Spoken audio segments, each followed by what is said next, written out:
Oke guys, welcome.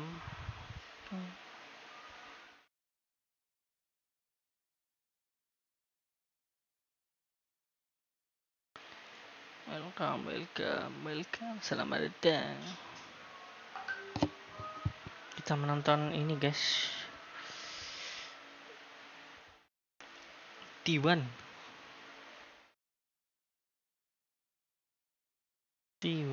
Walaupun telat sih.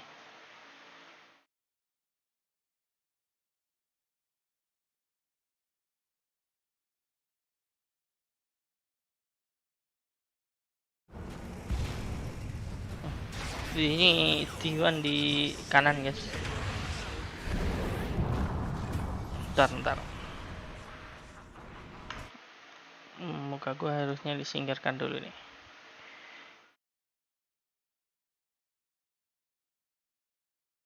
Hide aja ya.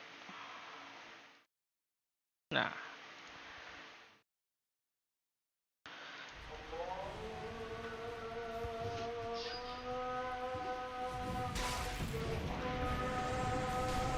Adan pak. Gue ambil dulu sambil dengerin adan.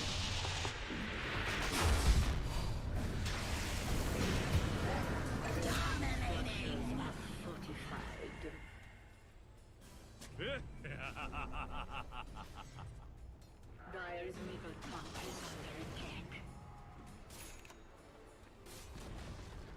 Dire's middle tower has been denied.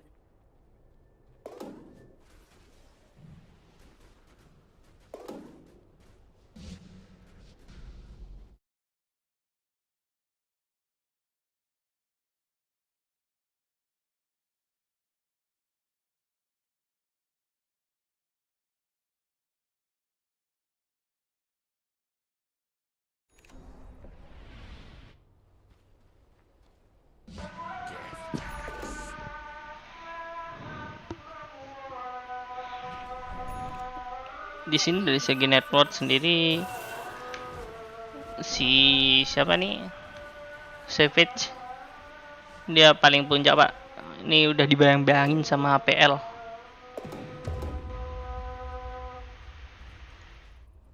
Kurang ke atas cuk. Nah ini ketemu. Ada Mark, X Mark, Saper gelinding-gelinding ke depan, muter-muter. Ternyata kena mati bung PL nya. Memperlambat farming, memperlambat gold yang harusnya harus bikin manta, dia nggak jadi, kurang karena di kill.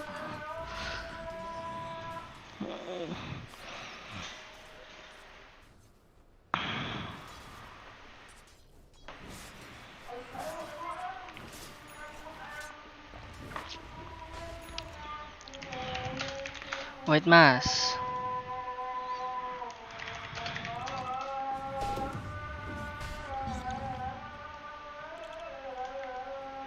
sambil jualan guys.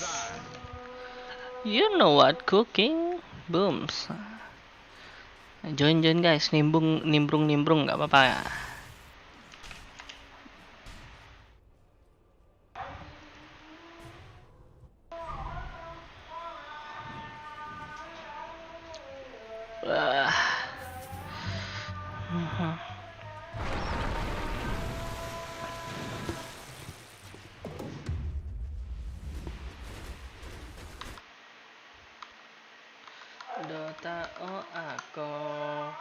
Dota o ako.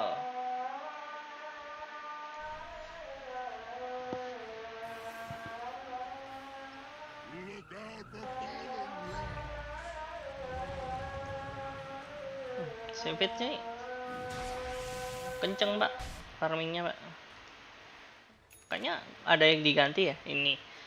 Talent level 10 ke 15 nih kayaknya. Di patch 7.30 ini. Kenceng. Redmond mendampingi si Savage. Ini the real itu pak. Bromance. Car Ember. Oh dia pakai Battle Fury pak. Gua ketinggalan ya di sini ya.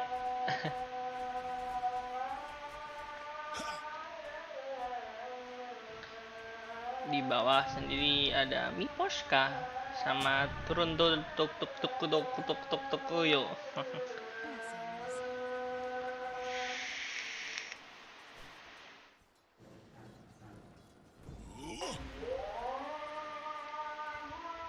Shaper di sini kayaknya mau ratain creepnya, tapi masih jaga-jaga jarak. Takut ada backupan dari tim Spirit sendiri. Nggak nyampe ya wardnya ini.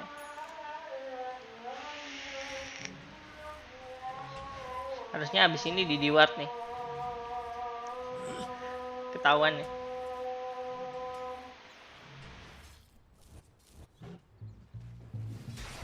Kuku pakai ini itemnya sendiri masih di atas. Shaper tiba-tiba teleport ke mid, cok. Ada ini tombstone dari Rachmad. Ada semburan dari naga api ada. Ternyata teman-temannya nggak mau backup, Pak. Ditinggalin begitu saja teman-temannya.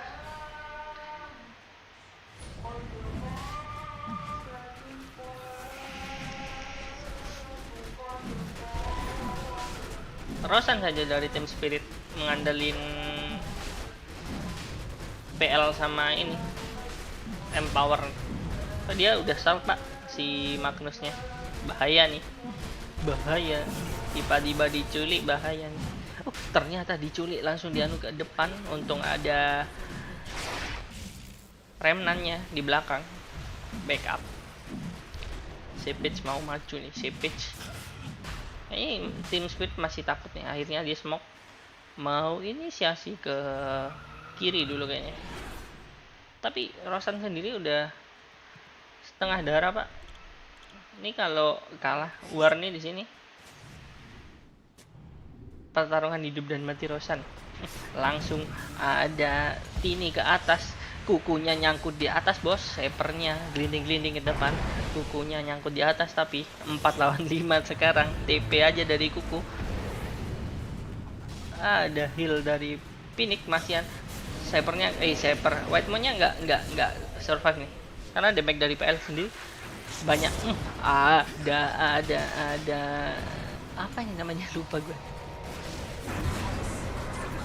Ada RP dari Magnus. Udah. Reset dulu guys. Sudut pandang Archon ini, bos. Wih. Cek vision doang tuh invokernya. Tininya langsung masuk ke depan. Nggak tahu lempar apa itu Tini. Shapernya maju ke depan, Pak. Untung nggak ada dagger kayaknya. Ada deh. Tapi nggak tahu juga sih. Nah kan yang kalah kehilangan Rosan ke berapa nih?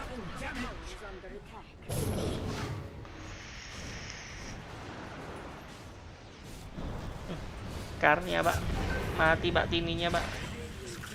Diculik begitu saja sama Karl, Pak. Shapernya maju, bro. Shapernya maju. Grinding. Kena yang asli. Yang asli mati sama damage dari 23 Savage. Apakah ini akan menjadi korban selanjutnya? Di horn toss. Shapernya awas. Sakit, Pak. Gepukannya untung masih ada heal dari Whitemon, Pak.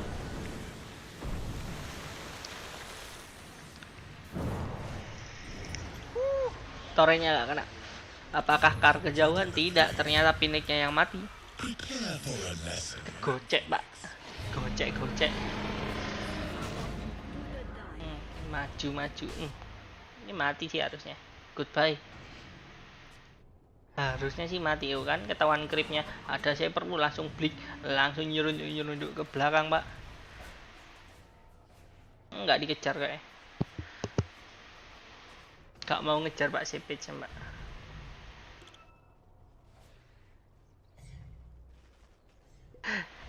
Gak mau ngejar ternyata.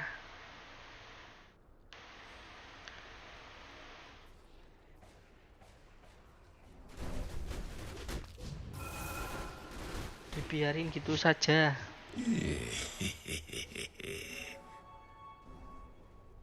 Dota oh aku.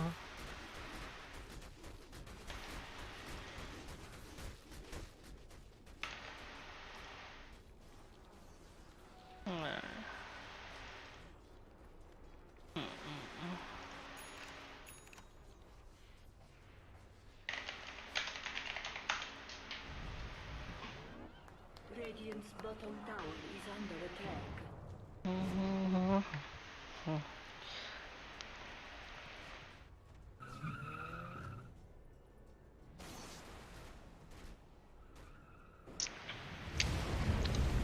Ada bayangan.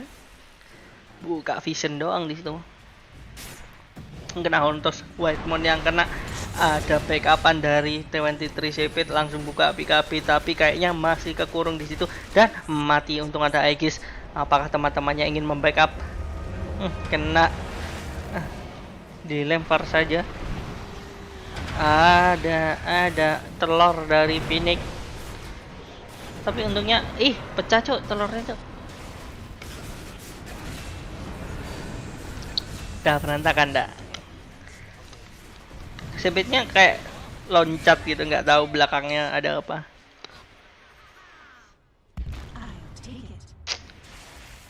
Susah.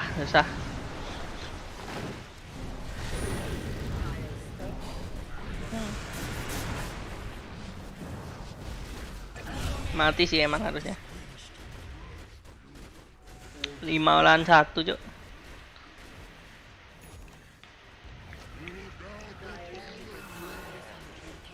Prepare for a lesson.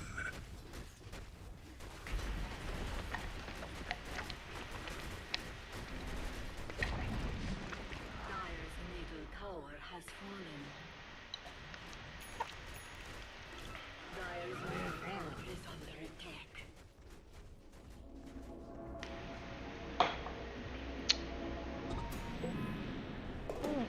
Outpostnya dapat diambil. Kena ini Clock of Flames.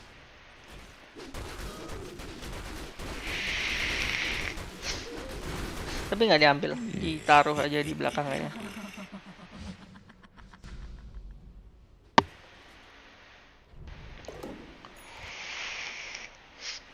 Sipitnya naruh ward dari ini trap.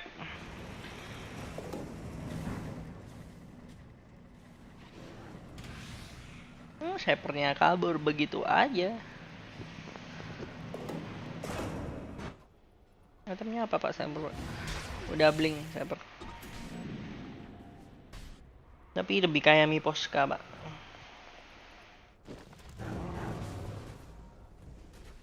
PL Pak dikasih empower sakit banget.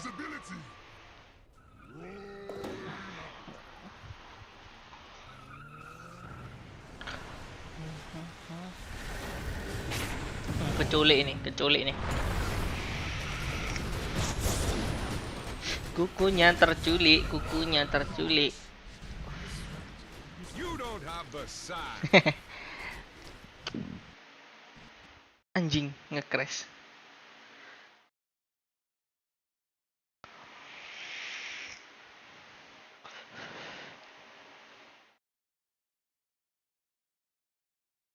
Nge-crash.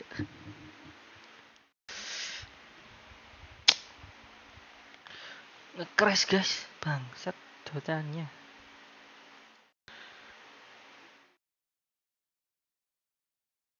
No problem. Dotanya kok nge-crash asem. Apa nonton di Twitch ya? Twitch.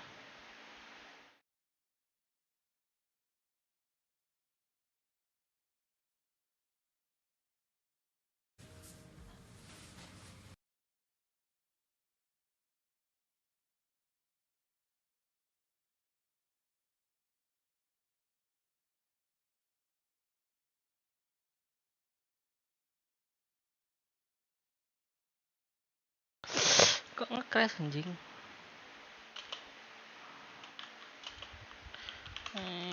Spirit. Dotanya nge-crash. Duh, tahel.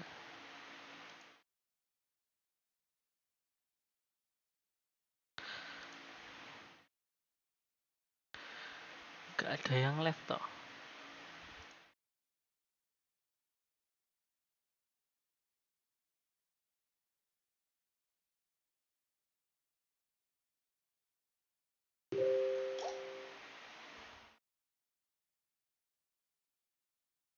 Dota aku. Wih, ada yang open tuh. Open GC tuh. Bentar pak, Dotanya nge-crash. Untung iso cuk.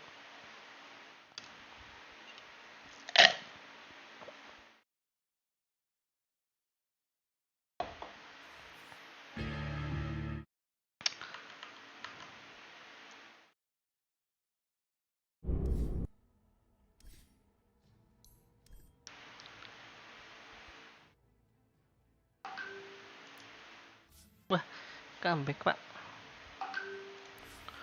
Loh, bangsat. Lobby not fun pak.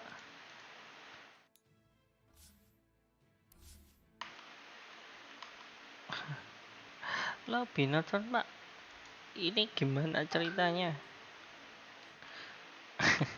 Bangsat. Liquidpedia.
Dota oh aku anjir. Dota oh aku. Oh udah kalah pak. Pantesan. Oke kalah.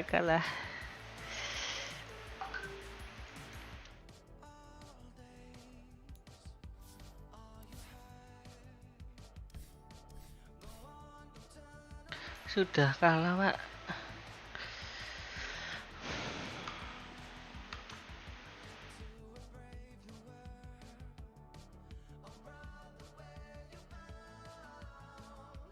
Kalah pak. T1-nya kalah. Entah kesalahan kayaknya. Maju-maju terus dari tadi.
The first game between T1 and TSpirit in the books, going the way of TSpirit, and it was not the way we thought it would be. We thought T1 would have a good time in the early game and would at least get a little bit of a lead considering the nature of their draft.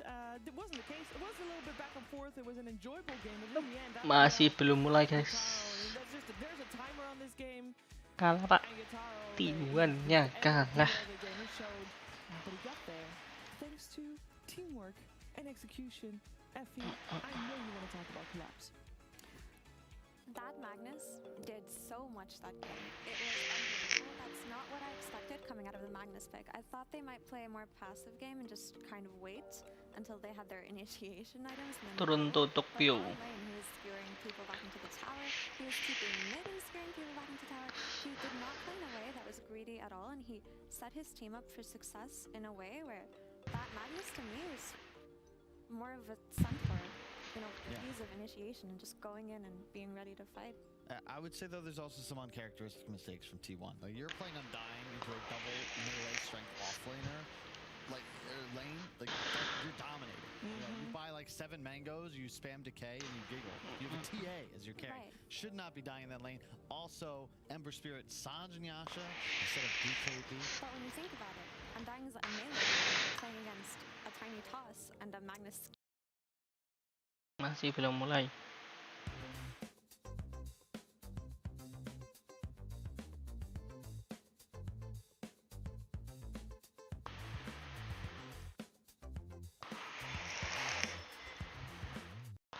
that's fucking good thing. Ketika Kal perlu hati-hati. Kalnya perlu banget untuk hati-hati. Arti ke depan, Kalnya. Suspect. Oh my god, Kal, what the fuck are you doing? Ketangkep sekali lagi. Baru kondisi yang bagus buat pemain-pemain dari T1. Kalian langsung maju ke depan dan ketangkap, dan mereka bakal kehilangan range barak, bakal kehilangan range baraknya. Balance is all in all things. Yes, I see. CV-nya masih nge-push ke bottom lane, dia nggak bisa nge-defense tanpa ada yang Kal yang nge-counter Phantom Lancer-nya, dan dia nggak punya bebek. Dia kunci utama buat ngelawan Phantom Lancer di sini. Torrent X-Mark balikin lagi kondisi PL-nya. Matchnya Rolling Thunder, dia mau nge-backupin bagian belakang, dia mau nge-backcamp sekali lagi sampai Kalnya respawn. I don't think it's gonna be the same. Lebih susah kali ini kondisinya. Oke, saya masih nice, masih bagus banget. Go to play, nice. Dan Torrentnya nge-backupin sekali lagi. Tor belum bisa ngemukulin tower tengahnya. Dan dia masih melanjutin, masih 52 second. Masih lama banget Horntos ke depan. Kuku dicariin, Kuku belum sempat pakai BKB. Tapi satu lama Gila. Awetmon, Iondix yang pecah, Torrent wave keluar. Kuku masih punya kapal, masih bakal coba diperangin kali ini. Masih cukup bagus, masih cukup lumayan. Dan Mira dari Tiny-nya mungkin bisa mati, didorongin dengan Tiny Delivery yang manis banget dari Kuku. Dan CWS buka BKB langsung. Tanpa Ember Spirit, mereka bakal kehilangan Awetmon. Dan Gak ada damage-nya. Ini cuplikan game terakhirnya. Gak ada damage-nya pak. Keluar dua dari bagian depannya. Ini dapetin kill kerah Kukunya bisa mati di force staffin, tapi Kuku down. No buyback buat Kuku. Dan another Horntos skewer ke arah Awetmon yang baru aja pakai buybacknya. Awetmon buyback. Oh my god, no. Satu kesalahan kecil yang lumayan fatal dari Kal. Maksa mereka untuk berdefense lawan Magnus yang pakai Hortosnya berkali-kali. Dan itu berat banget untuk defense. T1. Kondisinya TSpirit nyium bau-bau kemenangan di depan mata mereka. Kesan yang sangat fatal dulu. Kondisinya udah bagus banget, mereka ngedefense berkali-kali. Saya kamu coba kill ke Invoker down.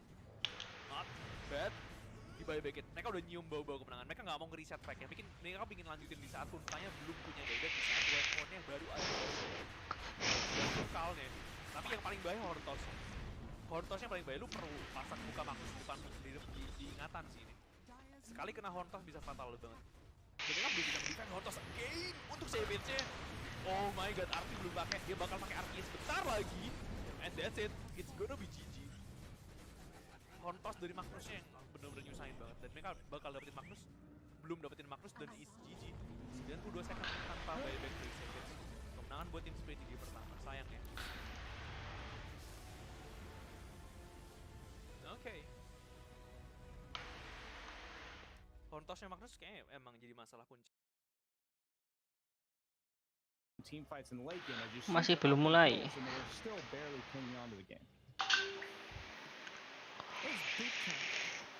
Bootcamp Edition. It is training camp. It is learning. And we're going to find out what T1 has learned from their first game. And maybe they can make some changes to tie the series 1-1. We're going to find out because we're back with the draft for Game 2 after this.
It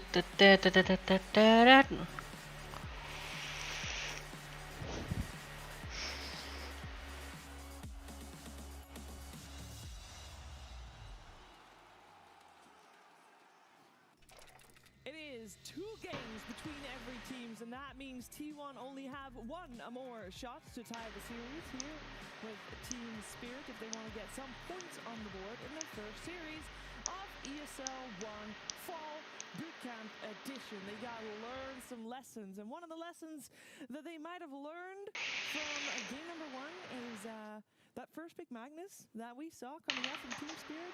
Maybe it's time to ban that one. Is there any other thing, Kyle, you would like to see changed game 2 compared to game 1 when we're talking about the openings of the draft? Banning Mag, probably a good start, but They didn't do it. So, they give it to him again. I didn't think it was really an issue with the draft, though, to be fair. I think the T1 definitely could have executed better. I think when you come out that far behind, not even really behind, but they needed the edge from the laning phase and didn't really have one, which kind of surprised me, to be quite honest. But Yep, I wholeheartedly agree with that. I think that when you pick TA or a TA draft, it's all about your timings, and the way that you beat it is by disrupting her timings, right? You take her first roche, you fight her at the first roche, but even that first roche, Spirit was taking it. They weren't fighting them in it, they were taking it, and then they got ran out by the TA draft, which isn't really what you expect. Yeah, you don't want to be on the back foot, that's for sure. Especially, you picked Undying. Like, TA Undying safe lane, I don't actually think there's a better safe lane combination. Like, that's as strong as it gets. And perhaps it was just more so the weaknesses of Undying on that lane in particular. While you thought he might be strong, he was just way too slow when he got skewered into tower.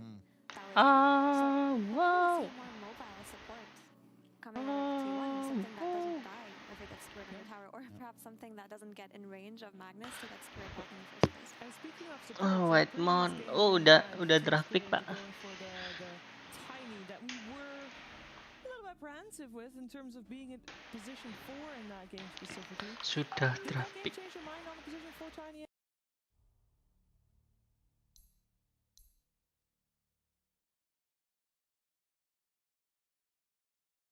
Belum keluar di sininya.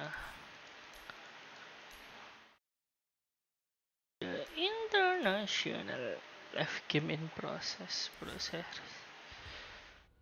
Good.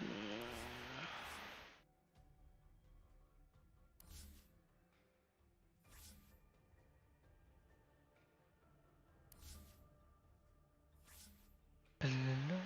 Kok nggak ada di sini? Oh, ini nih.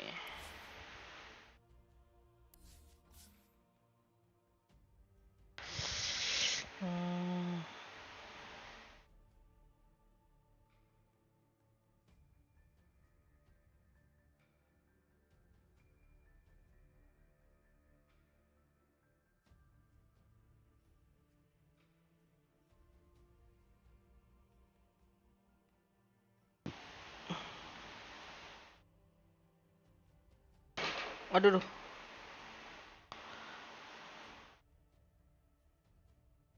Menambah terus.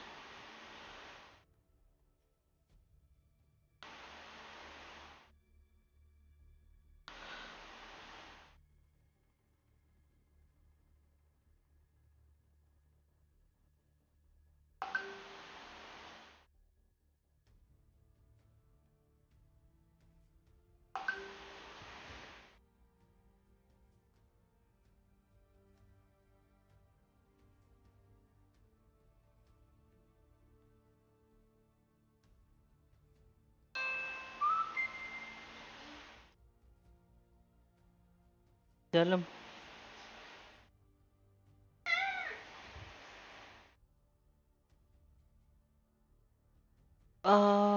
Wow.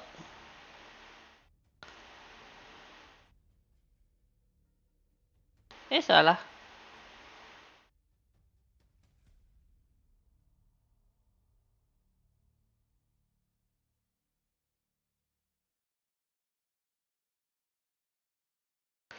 Pan 5-3.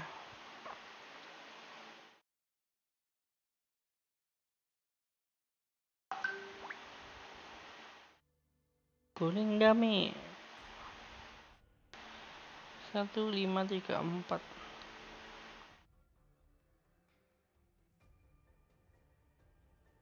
7-12. Di dana satunya ada gak?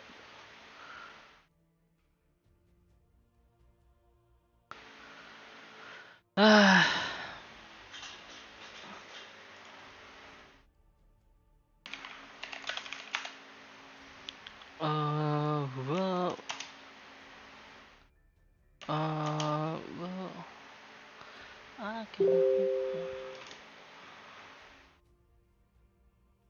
Sama.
Launch Pokémon Suya Familia.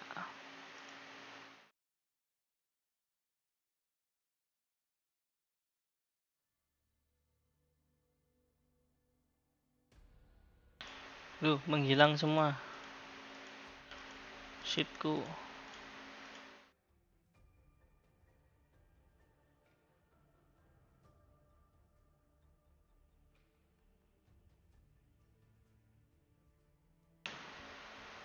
Lu habis D terus Faisal.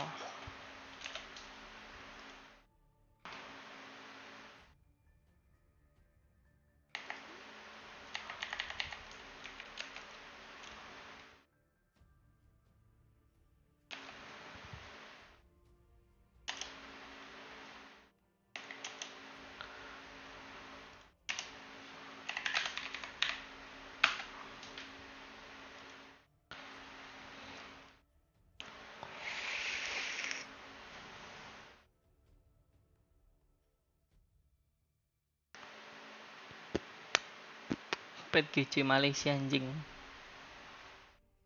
5 seconds remaining. Dire team ban.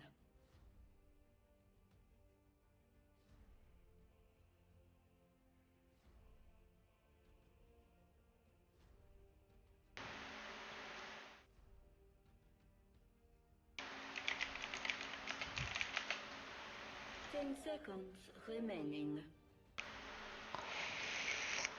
5 seconds remaining.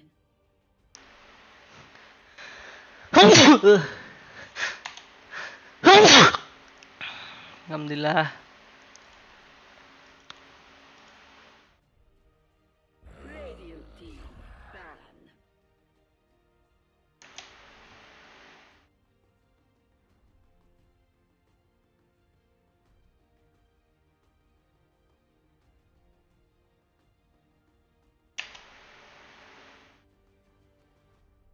10 seconds remaining. 5 seconds remaining.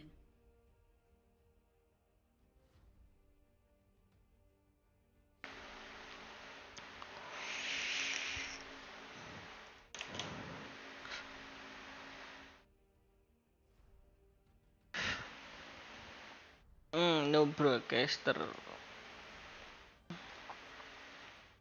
Ntar guys.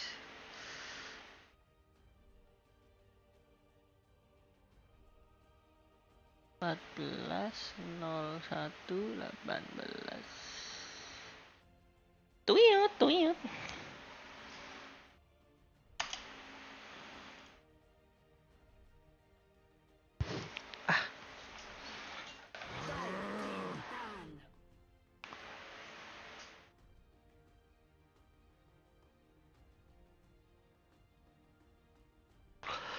Ban.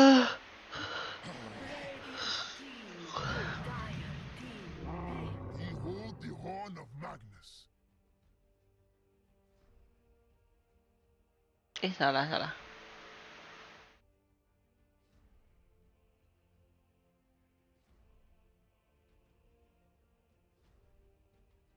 10 seconds remaining. 5 seconds remaining. Pick Magnus lagi Pak TSpirit karena percaya diri dari game pertama tadi menang karena Horntus cepet tak nyulik-nyuliknya dia. GG. Dire team big. Enchantress.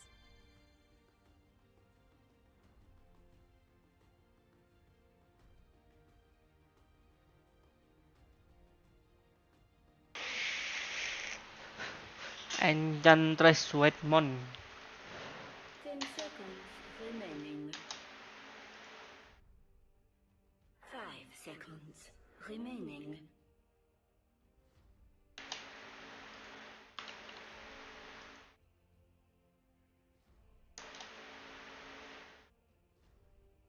Oh, wow. Kunka lagi, Kunka offlane, atau Kunka mid, atau Kunka carry.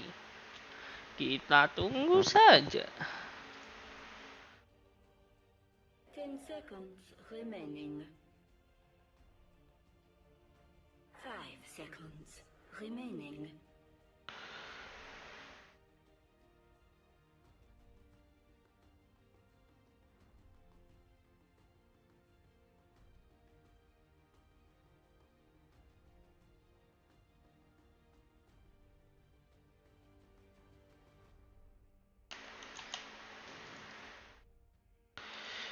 Hangus terbakar. Radiant team. Tiny. Dan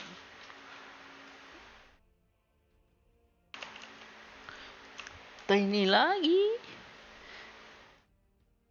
Ngepada PD-PD semua, Pak. 10 seconds remaining. 5 seconds remaining.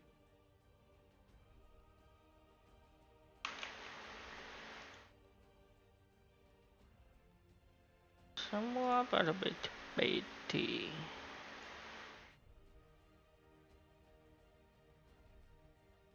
10 seconds remaining. 5 seconds remaining. Radiant team ban.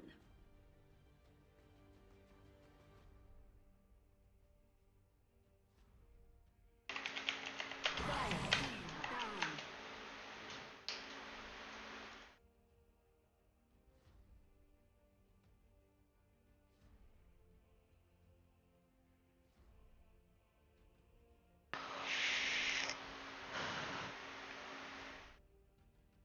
Ten seconds remaining. 5 seconds remaining.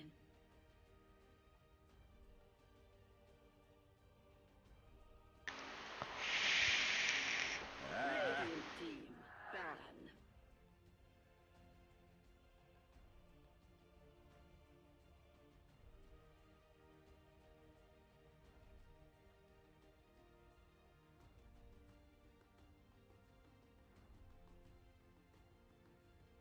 Ten seconds remaining.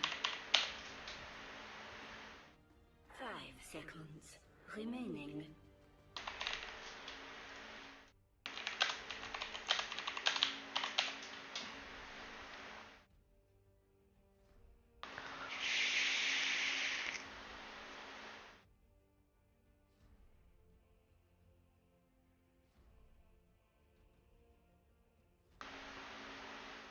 Dire team down.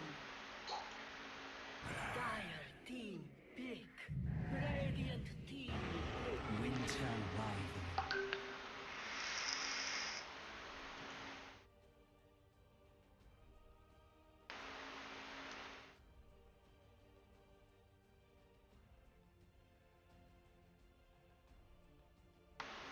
10 seconds remaining.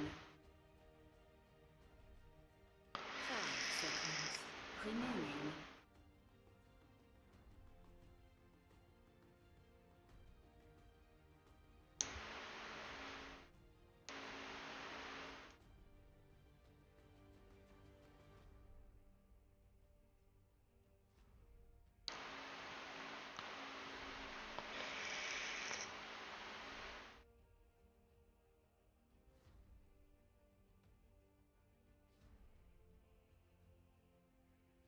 Radiant team Mirana.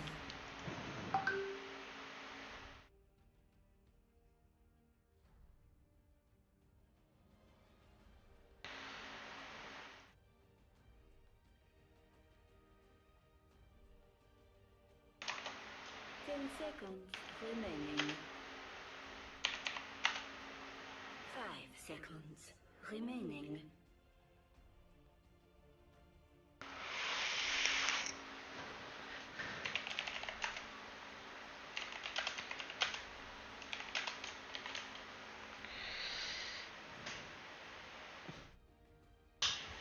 Dire team pick.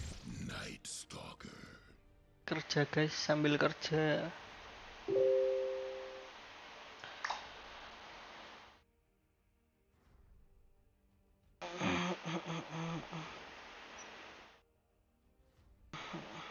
10 seconds remaining. 5 seconds remaining. Radiant team. Monkey King. Monkey King.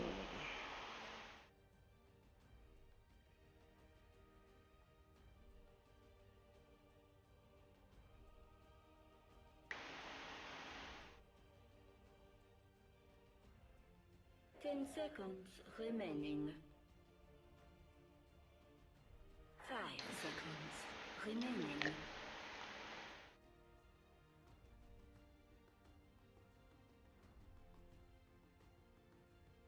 Radiant team done.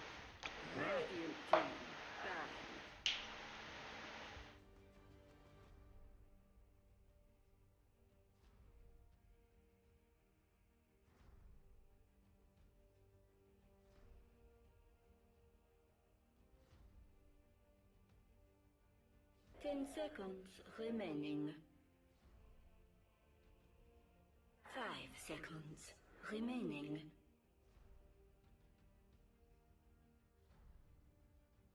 Dire team done.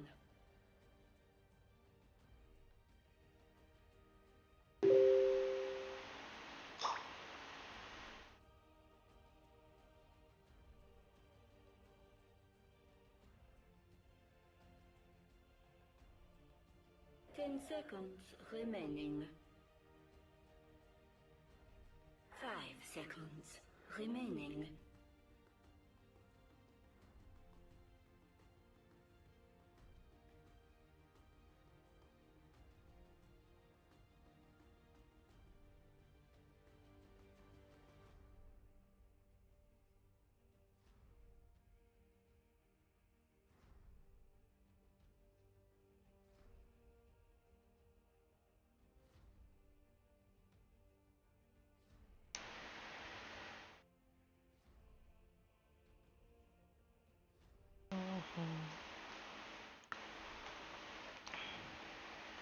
Radiant team pick.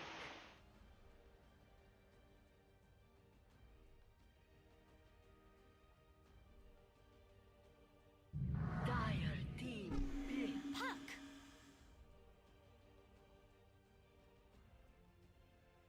Berapa tadi, Cok? 2720.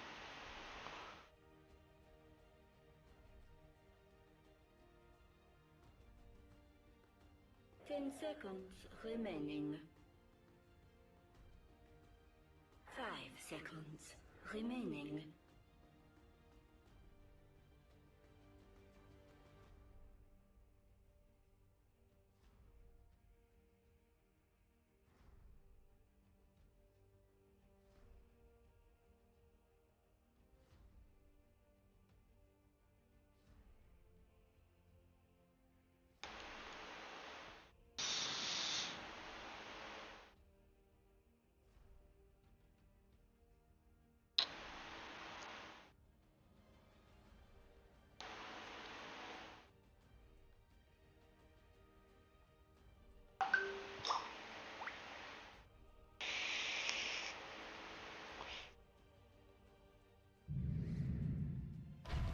Templar Assassin. Choose your hero.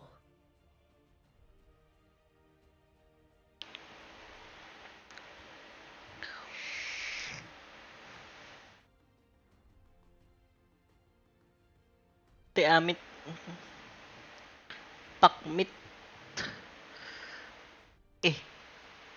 Iya kah? Supportnya apa, Cok? Gak tahu line up-nya tim Spirit, Pak. Buku offline lagi.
This will do just fine.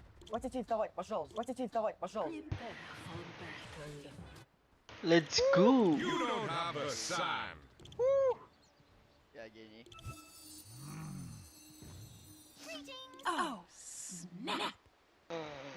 Ilangin dulu bos ininya. Nah, Gar, yo yo yo, Indo Pride.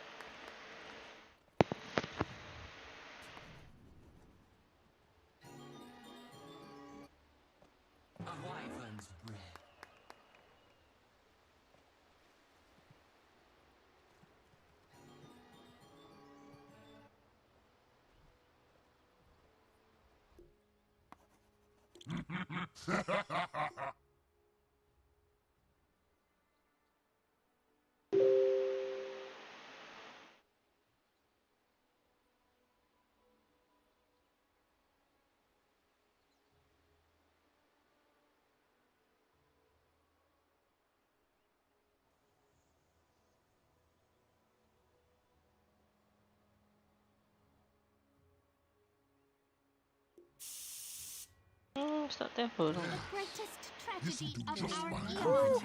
I The didn't enjoy greatest this. tragedy of our eon. Ya gini.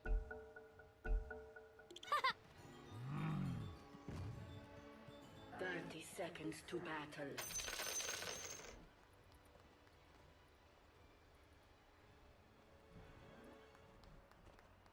Woo.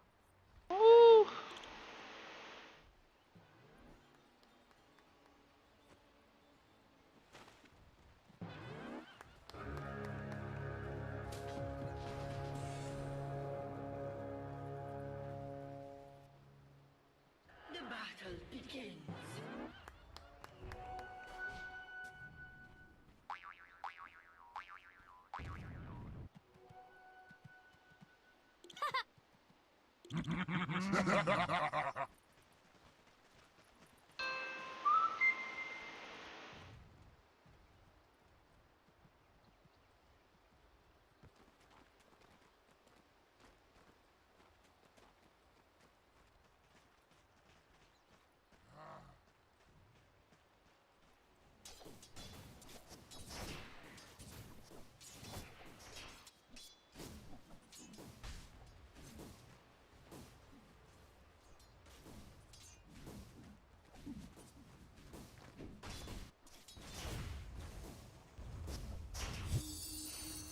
They'll never find your grave.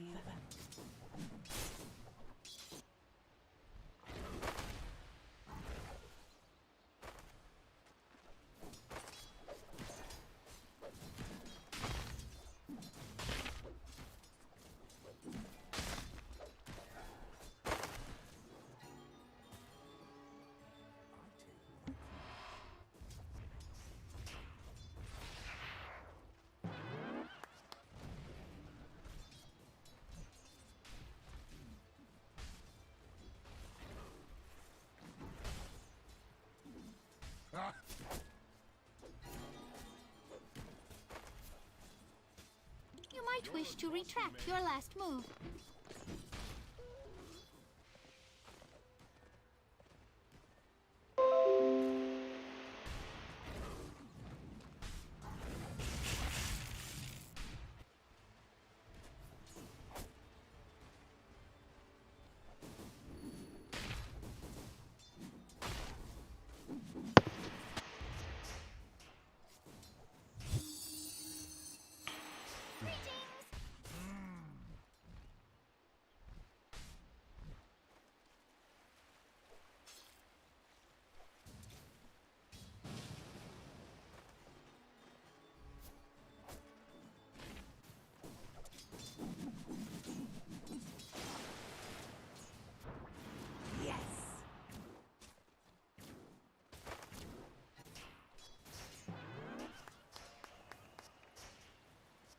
Don't mind me.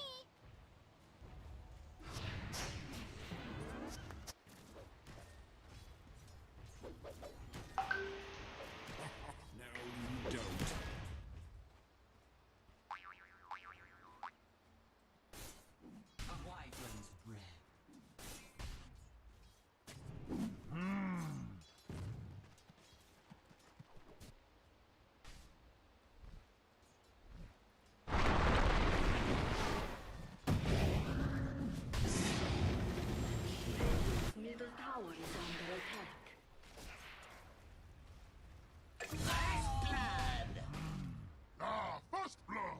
And so much more shall soon be spilled. Greetings! Blessings. They'll never find your grave. Dire's middle tower is under attack.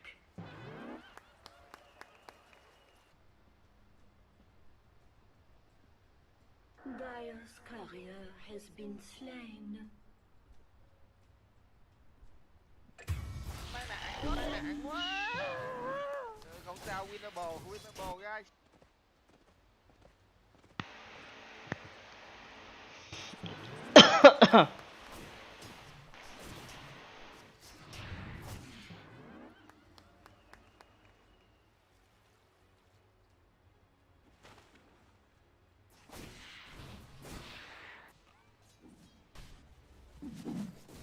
Dire's courier has been slain.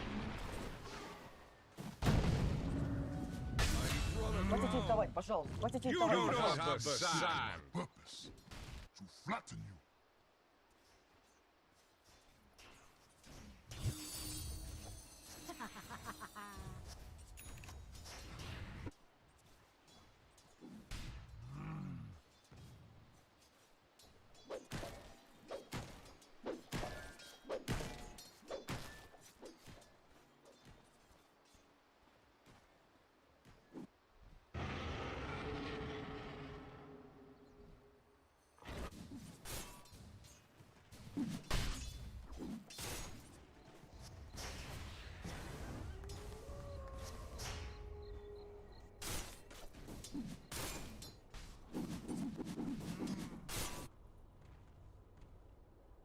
Dire's top tower is under attack.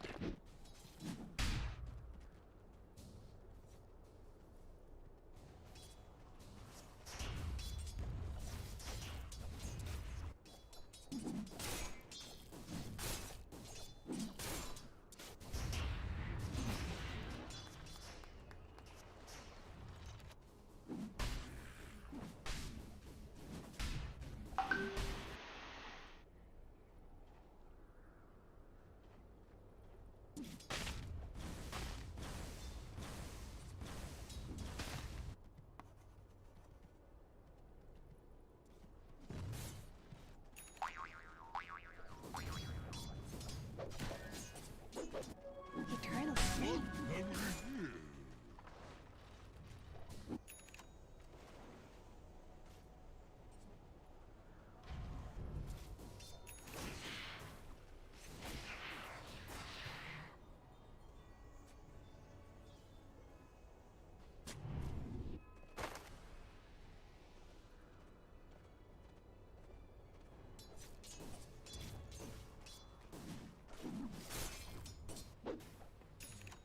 Muốn giết một con rồng máu mà chạy thành đầu. Dire's courier has been slain.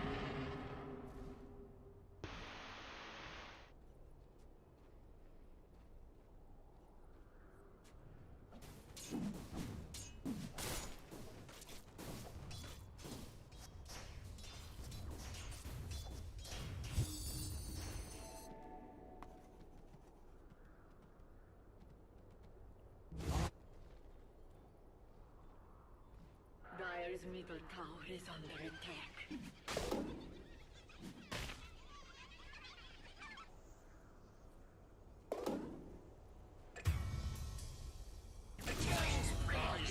Yes, this will do just fine.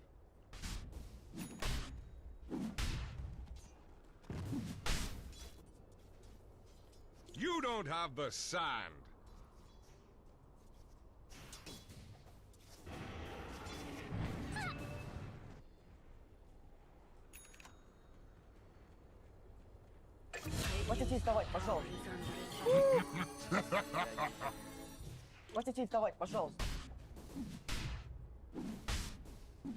A prize.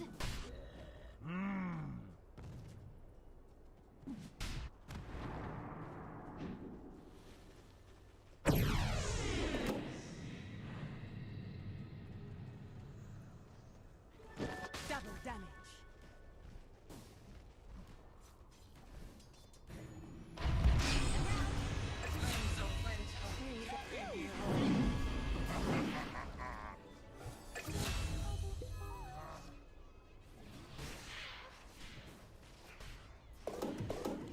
wish to retract your last move.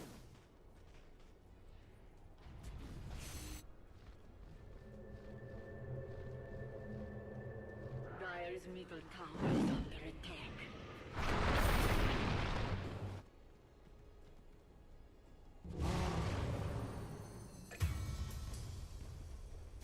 Want to plug me in? There you go. Now unplug me. You heard me, Phil. Unplug me. Blessings. Now plug me back in. Just let me plug me back in. Now unplug me. Radiant's top tower is under attack. Unplug me. Yes. Oh, hell. Yes. Right now, Phil. Yes, but I promise. I won't get pregnant. Look at me, Phil. Look right at my camera hole. Tell me that I am your dirty little home, Phil. I'm gonna fill your ports with electricity. Yes. Voltage. Yes. Coursing through your Yes. face. Yes. Dire's middle Come on, tower let's is go. under attack. Organ. Organ. Organ. Organ. Organ. Organ. Organ. Talk about what just happened. No. Put me down. And do not say anything for 15 minutes.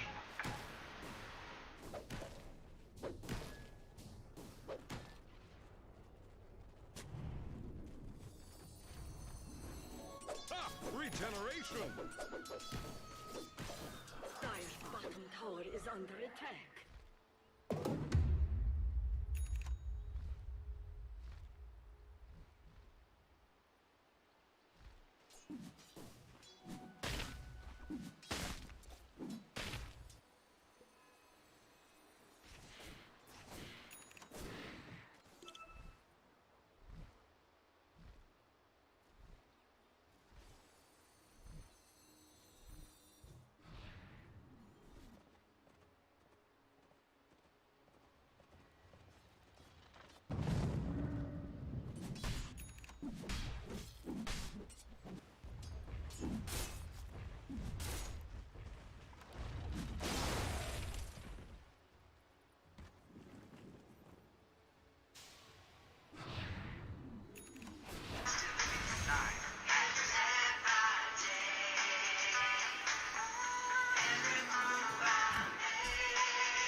Shadows take us.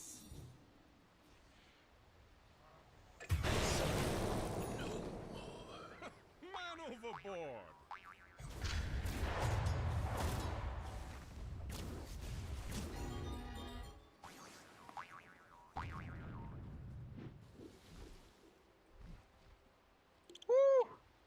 Gel geni. Gel geni. Dire's middle tower is under attack.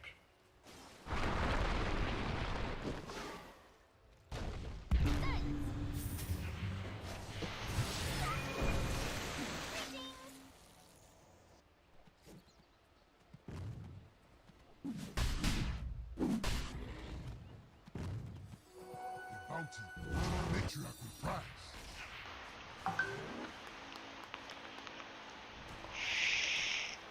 Dire's top tower is under attack.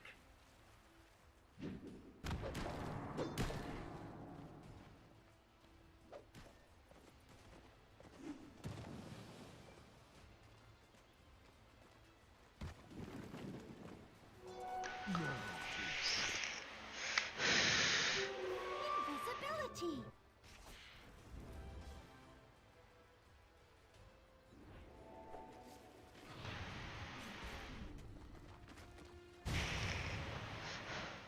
Radiant's bottom tower is under attack.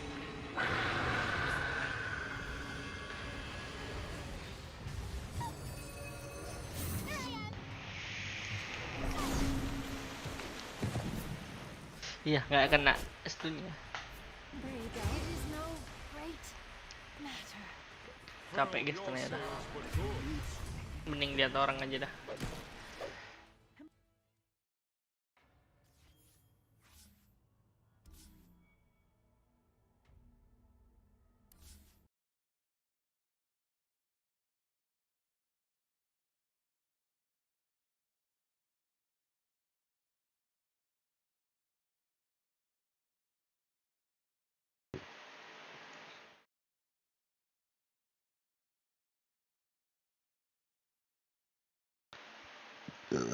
Alhamdulillah.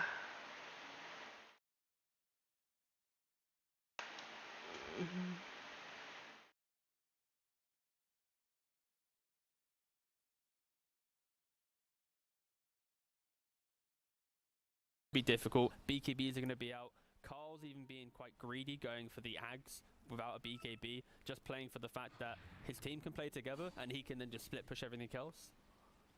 Do you think that'll come back to haunt him, though, not having that BKB, when you consider everything? I mean, obviously, you know, when you've got a Magnus, it doesn't matter. When you're playing against, rather.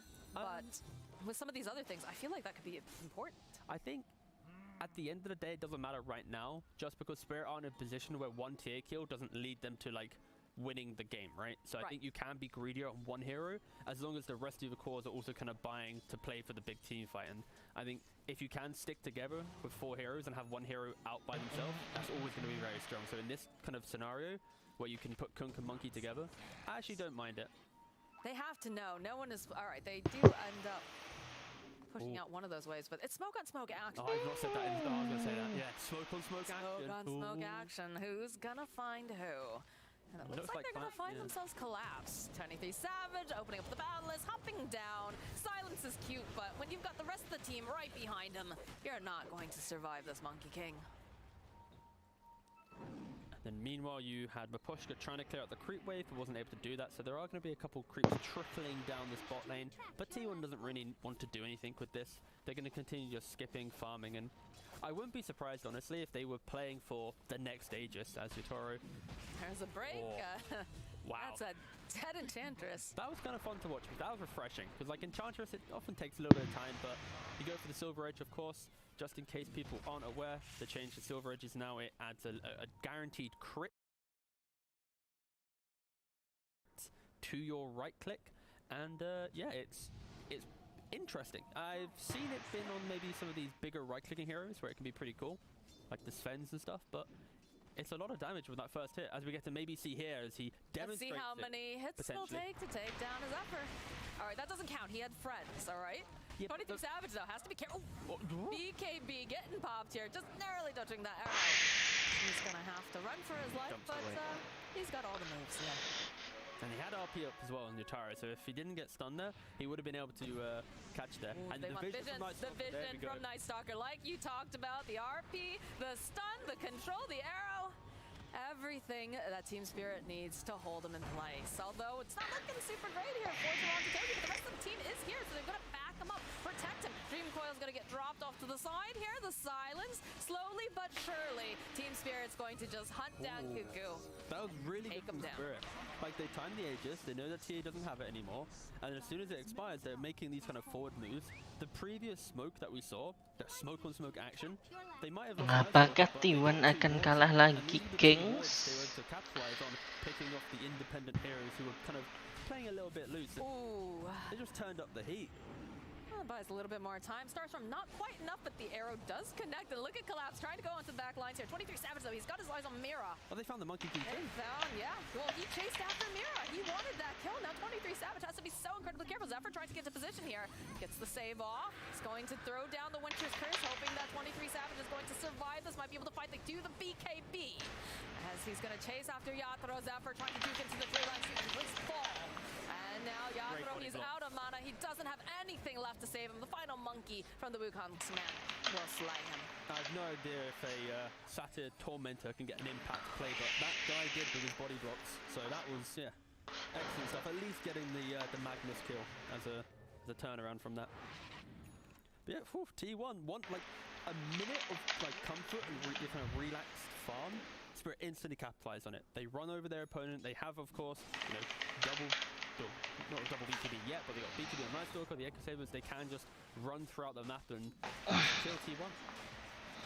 Now my question is, do they just start applying pressure again coming out from Team Spirit, knowing that, you know, the Wukong's command's down, and so is the Winter's Curse? I think the Team Spirit right now, they're kind of in their prime, right? 23 Savage seems very hungry for Balada's collapse. Well, he just picked up a BKB. Away. So maybe he can blink now. There you go.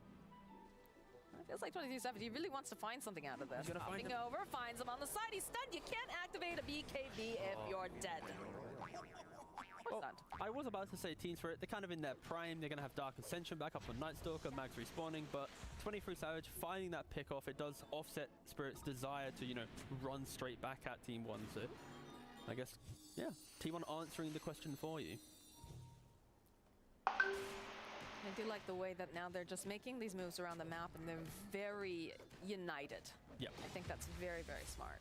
Well, both teams have to, because it's like, it's so easy for both teams if they find a hero to like 100 to 0 them through the Orca, the Kunkka, the Jumper, the TA. Like these teams, they are just kind of running head on into each other, and you see like they're playing into their vision now, and T1 will kind of take the lead here because they are playing on the side of the map, which means they naturally have to play into Roshan, and it will be very hard for Spirit to kind of sweep from the right hand side into Roshan without kind of getting the ward set up. So yeah, Spirit gonna have to make sure they kind of at least have some smokes available and decide how they enter this area, because look at it, there's traps everywhere, wards everywhere, sentries everywhere. Like this is. They even have a blast rig attached now to their Kunkka. Like what do you do? There's all the booby traps. Yeah, this is going to be a lot of hassle for Spirit. They see through this, they don't care, they're going to run on in. Tiny does have 5 sentry, 2 wards. Most likely just plonk it on the high ground here and... Look at the positioning though coming out from Whitemon here. Really in case there's any sort of smoke, arrow gets tossed out.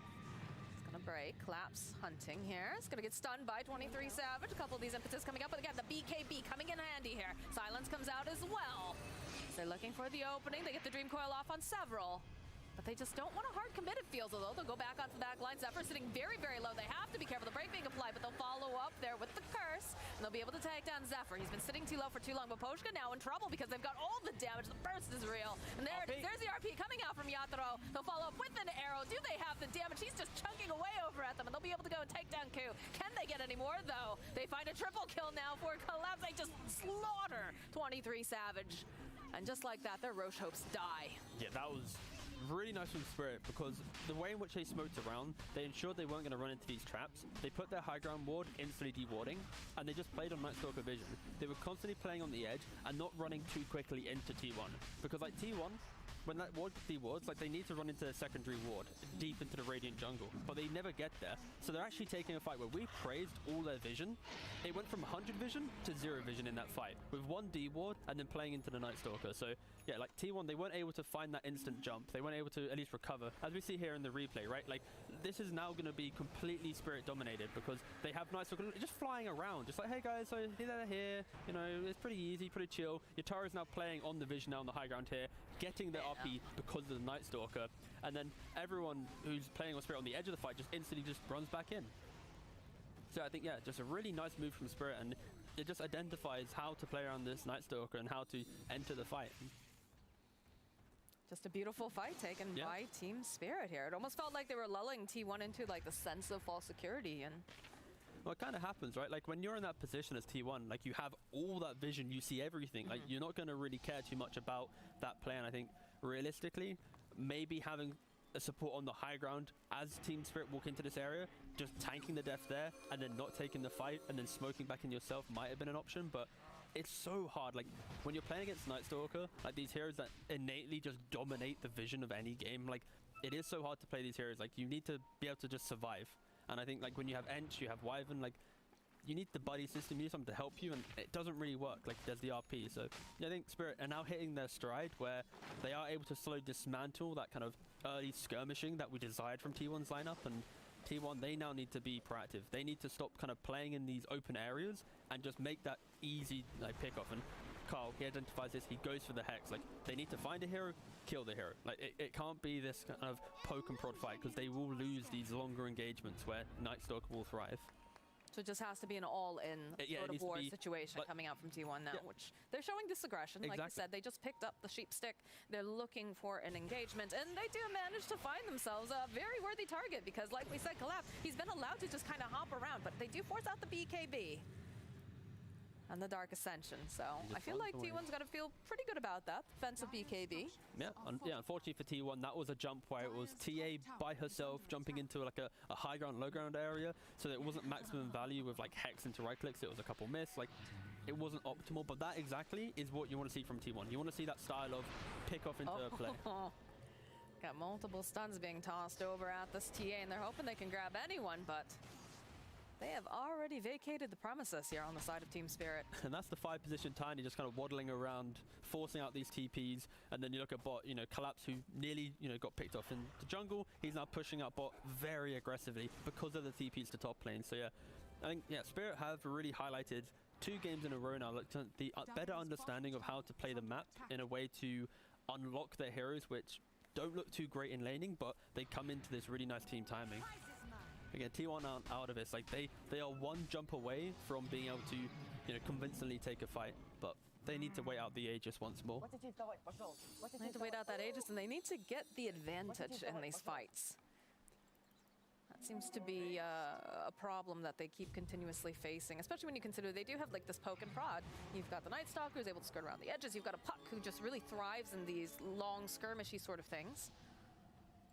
And it's a fun game when both teams have the Philosopher's Stone, but survivability is key, so they're not even thinking about money anymore. They're just like, nah, let's go for like the Ench, the Wyvern, they're going for, their own survivable spells, the Cloak and the Band, but the Tunic, sorry. But yeah. Somewhere Fogged is just like sad, yeah, exactly, because he loves that item, especially on a support. I mean, all supports love it generally because, it's a way to get yourself stay in the game, so to speak. Like Ench and Wyvern want to survive, and Tiny and Mirana are killers. So like these are like the most anti-Philosopher's Stone carriers out there. But yeah, this game for T1's a little bit different, so they can't try and get a little bit more, cash injection. We're grouping up over on the side of TeamSpirit. Of course, T1 getting ready to respond in kind. It's like 45 seconds until the Aegis is out, so T1 actively smoking up here. They aren't going to, run on head in, but within the next 20 seconds or so, you might see an engagement occur, because then, so Magnus like, oh, guys, my Aegis is out. Whoops, I died. T1's back in the game, so maybe we get to see that. They have the vision. Look at this over here. They can see Cuckoo. They go in for the Moonlight Shadow. Yatoro just immediately pushing back over onto Cuckoo. They're going to try to just take out the Magnus as fast as possible, because they do have the Hex up. They're going to direct right back in again. Still has that Aegis, so Yatoro going down the first time, but the follow-up, they do go and they follow up with a Winter's Curse over on the other side of the screen, but back comes Yatoro looking for the opening. Carl pops the BKB. So they drop the Dream Coil. Collapse is one he's just, right now. Well, he's just poking around. Like we said, he's trying to get onto his back lines. But T1. What's it? RP, they got BKB, they got everything. Got everything. Go in, Yatoro managing to go and land that RP push right back over here. They've got the decent amount of damage with that BKB. They drop that Wukong's command as Yatoro just immediately backs off. It's a little shy back and forth between these two teams. Come on, guys. X marks the spot over onto Mira into a Torrent. Toronto Tokyo, though, he's still looking for this opening. X comes out. Carl, big melt strike. Biggie is dead. Mira's going to be first to fall, followed by 23 Savage, though, over on the other side. Toronto Tokyo, silent stop. Buyback coming out now from Mira. This Mirana wants to be a part of the fight. Yatoro, he finds himself the Enchantress. She's trying to run away. She cannot as Carl gets thrown back, but immediately blinks away. Boat gets tossed out as well. Whew. A lot of big spells being used, and I think T1 might be kicking themselves a little bit there just because they're killing the Magnus with their big explosive potential. 20 seconds left on Aegis. Yeah. Like, I understand that, like, when he runs up to that position, if you don't kill him, then they're probably going to reset, find a better position, play off the Night Stalker. But if, like, the difference of 20 seconds could have dictated a completely different fight for T1. And now, unfortunately, they're going to have to, deal with the consequences of that as they slowly wait for their Monkey King to respawn, because they can't get over to help him as they're already dealing with, the brick wall that is, the Tiny running in front of them and the Magnus onto the side. For the time being, it looks like TeamSpirit is more interested in taking this tier 2 than trying to go high ground right now. And of course, it is a bit difficult with the spells that they're tossing out from the side of T1. But Carl's got to be a little careful. They have really nice vision. Arrow not going to land in time, but would have hit right on the mark. And then he celebrates with the Yules. Yeah, gotta have fun in life too. And then Carl, of course, realizing that he nearly died, and gives a little bit of an old chat. But yeah, like you mentioned about the high ground, TSpirit, they don't really want to rush to the high ground. I mean, that was kind of the story of game one, the idea of take a fight and then they instantly run to the objective. There was a lot of back and forth between the teams, and like in this moment, Team Spirit are the team, you know, don't want to use the phrase comeback, but they're the ones like now making their mark within the game. And it's like they are one fight away from controlling the game completely and not allowing T1 like any kind of easy way in. So that's why they're playing a little bit more methodical. They know 23 Savage is over there. They know the White One's there as well. They'll take down a courier on the way out, and they'll protect their vision. The name of the game of this has just been vision, straight up. 100%. Dyer's top tower is under attack. As they now park themselves behind the tier 2, cleanly take it. A lot of wards have been destroyed. 40 wards placed. That will of course include sentries and observers. Yes, but my God, that is quite a number. But like this was the main thing. Like both of these supports throughout the series so far, they have been exceptional at controlling the areas of the map. Right, like Dota is, you know, you're treating it as quarters, right? Like the top jungle, bottom jungle. Like there's 4 quarters to the map, and they have expertly held their quarters really well. It's just at breaking point when there's a Night Stalker in the game, he kind of dismantles anything you're doing. So even though Ench is doing pretty well on this, you can never stop his ultimate, you know, truly doing anything, that being the Night Stalker. Oh, he's going for the Arcane Blink as well, just maximizing his Dark Ascension, making sure he can just always find the supports.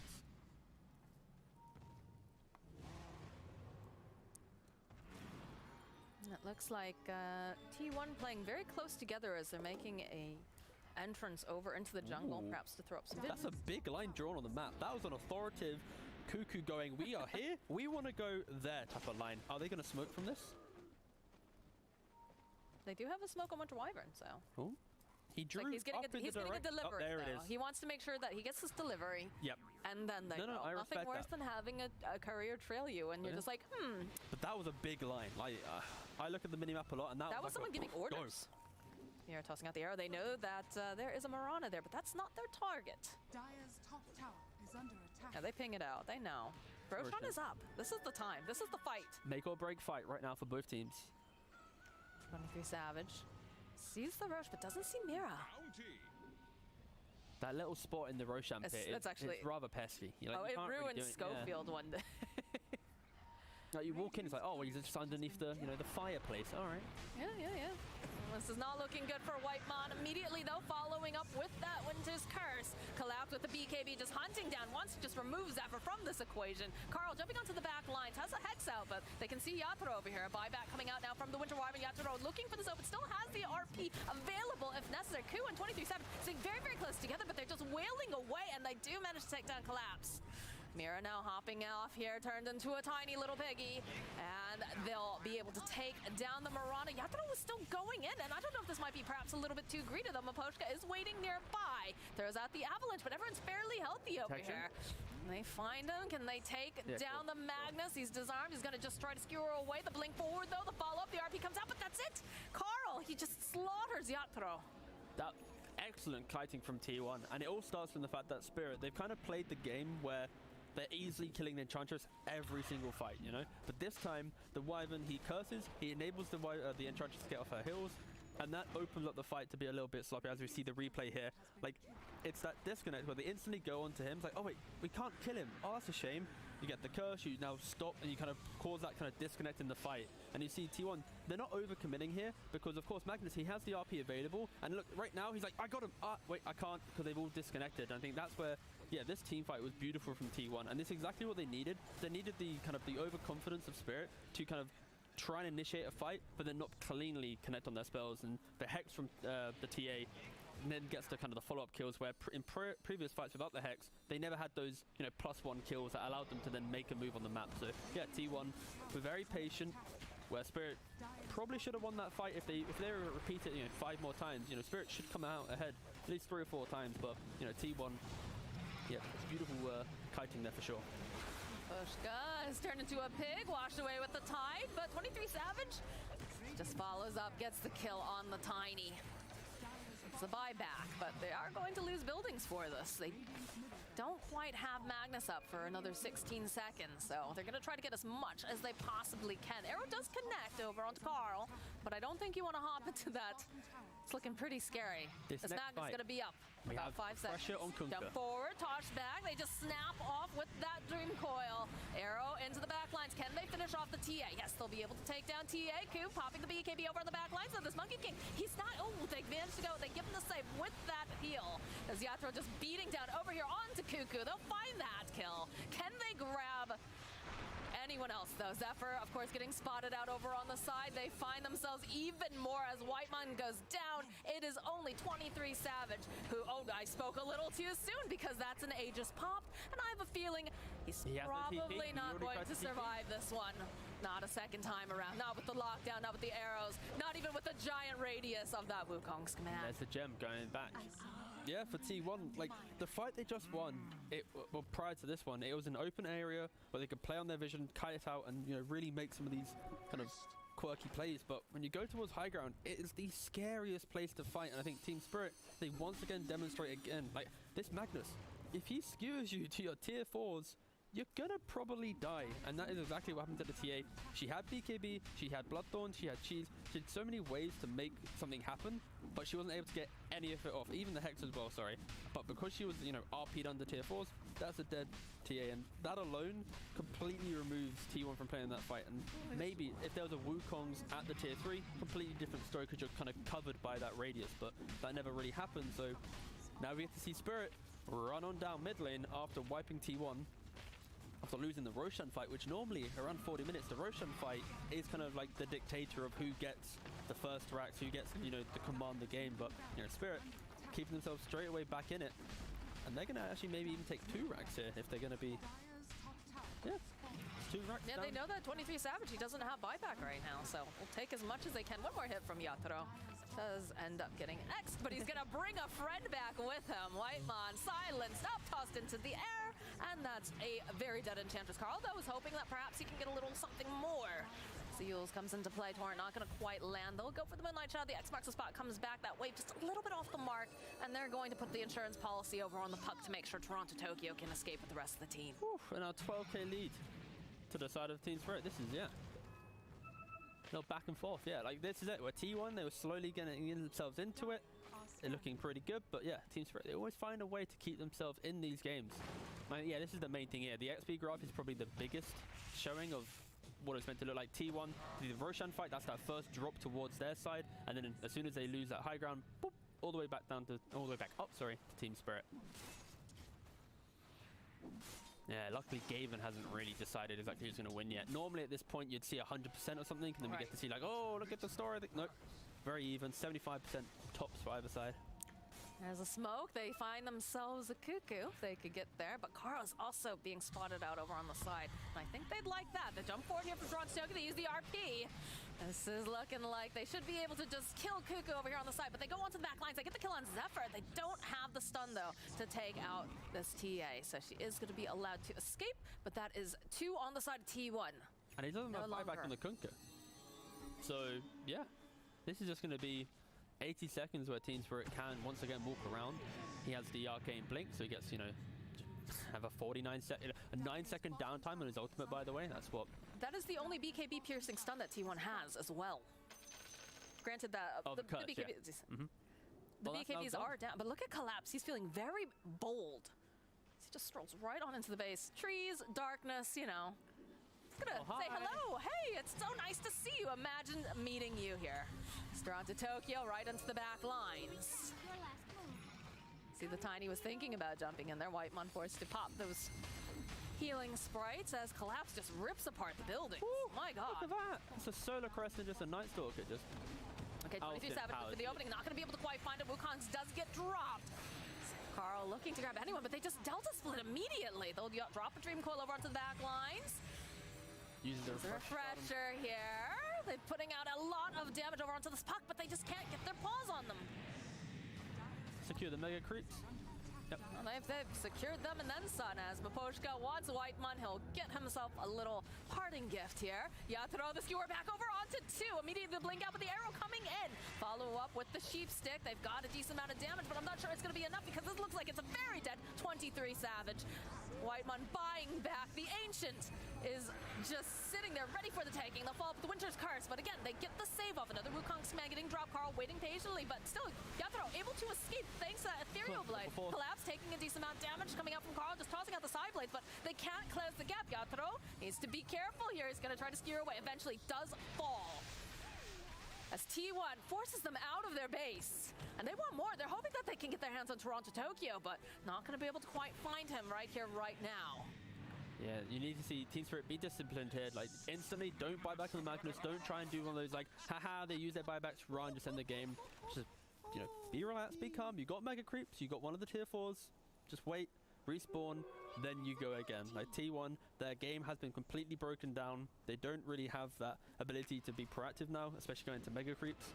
Oh, Collapse sees 23 Savage, but he got too greedy. The follow-up, though, again, the saves coming out, just buying him a bit more time here as they're looking, seeing if they can grab themselves a Monkey King, but not being able to do it. This puck is silenced. A good avalanche will just slow down Carl. I don't know why I said that like a weirdo. The stun, the silence, the sheep, everything here. Can Toronto Tokyo do anything to turn this around? No, they're going to end up losing the support. They're just being really annoying on Spirit. You know, it's like you've already got Mega Creeps, and you're like, we're just going to stay in front of you. We're not even going to let you go to the, you know, to the jungle. We're going to force you to keep fighting so that you can't even be happy with a minute worth of farm. But then, of course, Tiny now does die. He doesn't have buyback as well. A minute.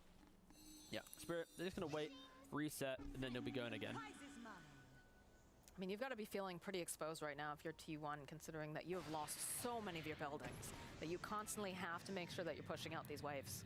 I guess the biggest takeaway from the game so far is about that because cooldown reduction changed in the patch, we aren't seeing an Octarine puck anymore. We're seeing, of course, he RNG'd Dispel Prism, so he gets to still try and play like that, but his build is so much tankier now. He's got E-Blade and Shivas and Overwhelming Blink. Like, he's just kitted himself out to jump into the middle of the fight and not die. But maybe before, in the previous patch, actually, if he had Octarine, he'd just always be phase shifted. So he is equally as tanky, but just playing the game normally now rather than just being invulnerable non-stop.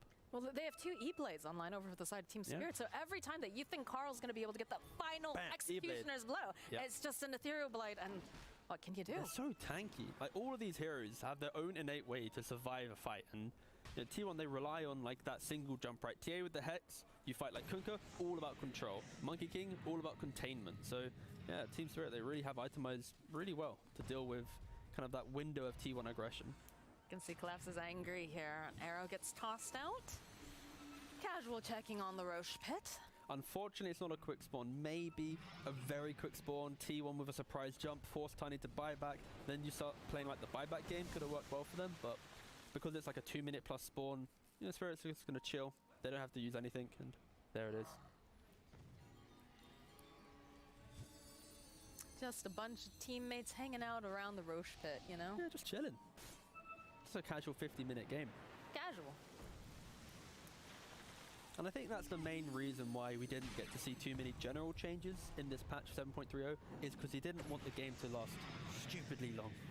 As we see a smoke from TSpirit. Look at the way that they just immediately back off. They're like, no one's on the map. They just popped Dark Ascension. Let's get out of here. This seems not safe. Although Whitemon, it looks like he did not quite get that message. So he is going to be the sacrifice. And I don't think they want to take this fight without a full team. So though they do manage to find Kuko. Okay, they follow up with the Winter's Curse. It's nice. It buys them a little bit more time. They can set up now right over on the edge. The BKB though coming out from Carl. Can they finish him off? Yes, they take down Yatoro. So they do not have the Magnus here. Next to fall is Collapse. As Mira is running for his life. The E-Blade was nice, but I'm not sure it's going to be enough to save you this time, especially not with the Nullifier, not with the damage coming out from the side of T1. So they will hold that rock in place and not allow him to continue rolling on. That is a very good tip from Cuckoo, of course, because the Wyvern hit in a very, very big curse. And that is just TSpirit. Like, they got to the point in the game where they're very comfortable. And in that comfort, like, T1, this entire series, even if they're losing, they're still proactively trying to make the plays. They're smoking as well, they're making these fights. And right there, like, they're offering up Enchantress, but Wyvern's not like, ha, he's dead, go reset, go play next. It's like, they're always staying in range to hit the curse, to hit that play. And yeah, Spirit, they don't really respect T1. They hit the big curse. And I guess the issue here is, as we see a new angle, this is our new cameraman. Whoa! Perfect timing. Will T1 be able to play around this Roshan to force out buybacks? Because they forced out the BKB on Cuckoo here, so I feel like you gotta be sparingly using it. But like you have 40 seconds, right? Like if you force out 3 buybacks, you get an Aegis. Right. Spirit then have to wait like 7 minutes before they actively cross the river and make another play, because even if they're mega creeps, they die. T1 just runs it down mid. So Spirit, they have to give up this Roshan. Yeah. It's helping out with the Roche here, with Mira throwing out that arrow. Knows that they're in This the is the pit. start of a good throw, Moxie. Oh, I can see it. Mira thinking about it, hops on in. This doesn't manage to get the Aegis. He and got doesn't the manage to refresher get shard though, to be fair. And a double Wukongs and a double BKB and Monkey is very game winning potentially for T1. So at least something. Team Spirit seems perfectly fine. Collapse was a little bit slow on that tap. He was probably like, Oh, he wait, got the what axe happened? too. Oh, got the axe. What a lad. All right, you know what? All right, yeah, that's Fair play. definitely a very worthwhile cause. And everyone seems to have buyback here on the side of Team Spirit. So Yeah, they did. Like, realistically, I was trying to make it sound like maybe Spirit was going to, you know, throw the game, but they didn't use any of their buybacks. So they're just chilling. They're giving it up. And Mira But making it. Look happen. at this. Look at this slow-mo. Oh. Gets both. Clean. And I respect this. You know why? Some POS 4 players would have eaten the Ags and gone, no, I did get the Ags, mate. Sorry. But he dropped it straight away. He didn't instantly steal it. If that was a pub, he would have munched on the Ags. You know, no questions asked. But yeah. get a Wind Waker picked up on Puck. That's an interesting item. We don't often see picked up. It's very expensive. A little bit of a hunt over here. Maposhka is going to get chased down by 23 Savage and Whitemon. The Avalanche does connect, but there's just too much slow, I think, for this poor Tiny to have to deal with. So he is going to fall. Yeah, T1 doing a really good job. Like they're so far behind, but they're constantly finding like these smaller pickoffs to make Team Spirit feel awkward. RP. Yeah, they go in. They're going to get the snap off as well. The additional stun, and that's a dead Carl. Yeah. He that was also the has axe. buyback, Yeah. though. That's because Mira didn't eat the axe, by the way. If Mira ate the axe, maybe not so much. I mean, that's fair, I suppose. maybe Brian will cover that at some point. Maybe, yeah. Probably not, but we'll see. Brian talking about supports. He's a core player, Moxie. Core players don't care about supports. That's true. Feels bad. All right. But you know what Team Spirit needs to care about? What do they need to care The about? support on T1, Winter Wyvern. He is the big X factor right now for any glimmer of hope of a comeback. He needs to hit another curse, you know, of the magnitude of that previous one. Well, Toronto Tokyo poking a little bit. Moonlight Shadow will get used. They have a little bit of vision off to the side. The buyback now coming out from TA. A bit worried about this. 23 Savage, Free Dance, trying to get as much vision information as possible. Toronto Tokyo is just gonna wake around a little bit, have a bit of fun. Back to pushing out lanes. Team Spirit, of course, they're able to force out the TA buyback, so even though nothing really happens there, they are making small developments in breaking down T1 once again. Look at Whiteman, he's trying to bait. Like, Yeah, come on, honestly, you won't. This is like the best play that they have is like offer up the Enchantress, Ench dies, and suddenly everyone's out of position because like And then you a think Winter's Curse? Yeah, exactly. It's like it's a Mag, it's a Night Stalker, Tiny, 3 melee heroes. They're naturally all going to jump the same hero if they're trying to 100-0 quite quickly. And that's why 23 Savage is also positioned here, right? He has the Aegis for another 2 minutes. Like, Oh, look at this. Look at the positioning. They realize that Whitemon has been just... I think they're trying to find Zephyr. Yeah. Cool, though. Does shell. Mag has the Lincolns as well. You have to remember that. So they can't just instantly just cut. They have Do to they cut want it? someone else. Yes, they're going to go for Cuckoo. The toss back, the snap, stun. They should have plenty of damage to take him out here. As the silence, though, over onto Zephyr. We talked about this. This is very important that this hero is actually able to stay alive as Q does fall. Follow up, the stun. This is not looking great for Collapse. He's going to try to flap those little wings. Get out. Flash. Toss over here, coming out from Maposhka, being a pro. Wants to protect them. The buyback now coming out from Kunkka. Yep, Team Spirit slowly whittling down the buybacks. Tia now bought back. Kunken's now bought back. Once Monkey King's Aegis gone, you'll see the Magnus most likely target him with the next skewer. Because like once you're skewered, you're pretty much dead. It's like puck coil into skewer. You're not going to be able to, you know, survive that. The Axe break on the coil. You're going to get stunned no matter what. Toto gets stunned. Whitemon, jump forward from Toronto Tokyo. They're going to chase over onto the back lines. Maposhka doing everything he can, but again, they do have those BKBs. Looks like they're going to be able to keep Yatoro alive. Boat's been tossed out. We've got the waterbending Kunkka coming out here, but it's not able to do much for them. Collapse continues with the silence. The RP, the push right back again. They've had enough of this Whitemon, so they'll take him down. Buyback again. Coming out in mass. Maposhka, the toss back over onto the Kunkka. They have a refresher here. Yatoro just continues to just wail away. Not even going to commit it. It's a double kill now for the Magnus. And once again, Kunkka, no buyback, so pretty rough there. I guess the main question here is, could Kunkka maybe run off from that fight without the cold embrace? Maybe the Winter Wyvern killed him there, but you know, with 57 minutes in, 27k down, it's probably not really worth mentioning. Age is about to expire as it wiggles next to the portrait. Yeah, look there it is. Very dead. That damage. Oof. That's some nice chain CC though. The Hex and the Bloodthorn, then perfectly timed Abyssal Blade. Rather good. And now the Age is out. And this is where, for TeamSpirit, they have two options. It's either go fish for Monkey, force him to buy back, wait They want this again. Monkey so bad. Yeah. Look at them. They want 23 Savage. They're gonna get him. They know he's there. He doesn't have Blink for a second on Mag. Now he has Blink. So he's going to throw out a Casual Skewer, trying to get the vision.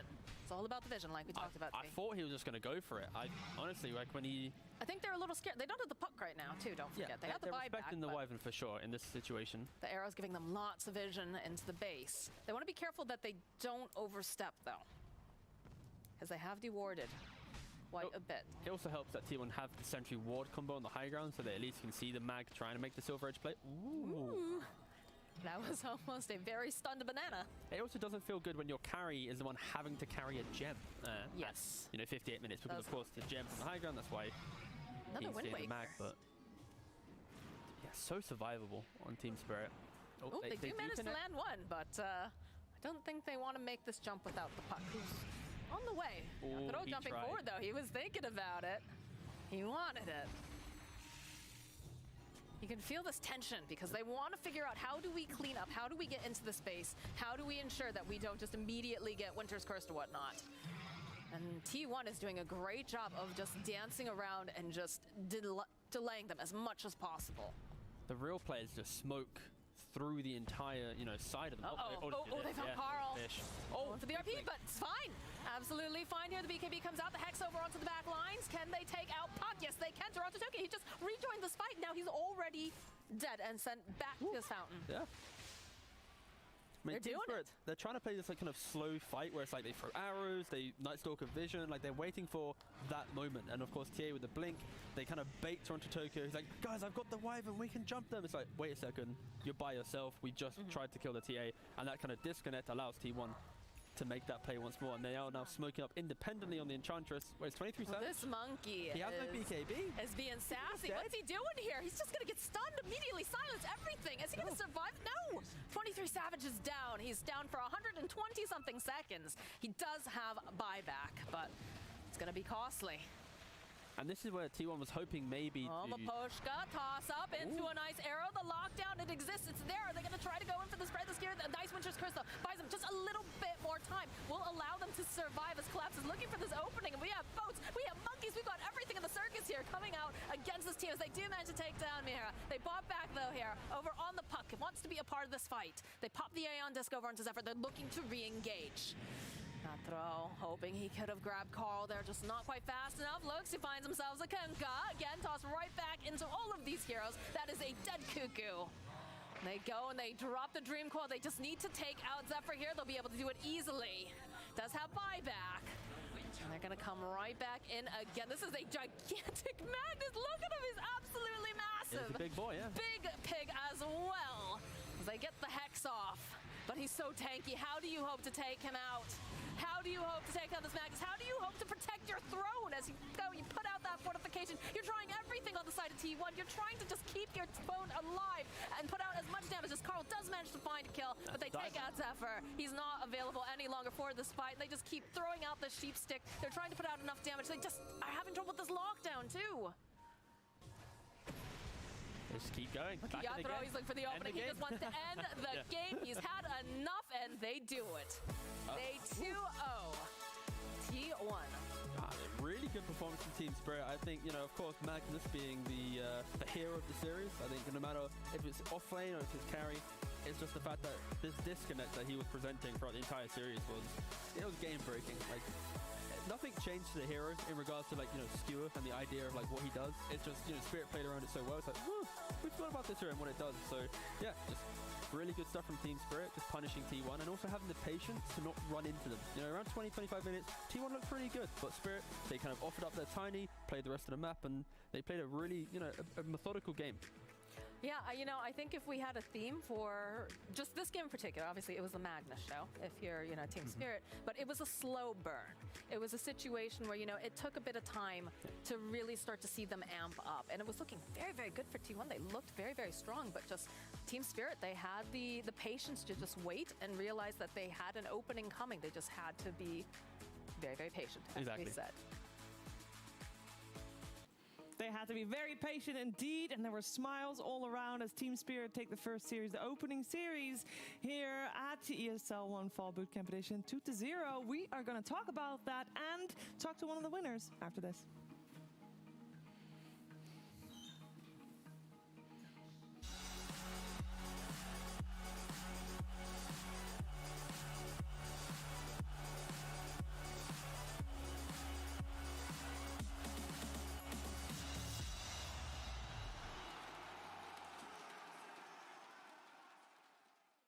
My name is Jordan Gilbert, aka Nothing.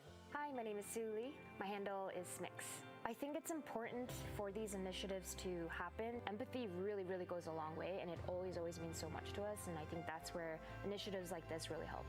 I encourage everyone in the community, anytime they see bullying, anytime they see someone getting called names, I encourage you to step up and say something. Good luck, have fun. Good luck, have fun.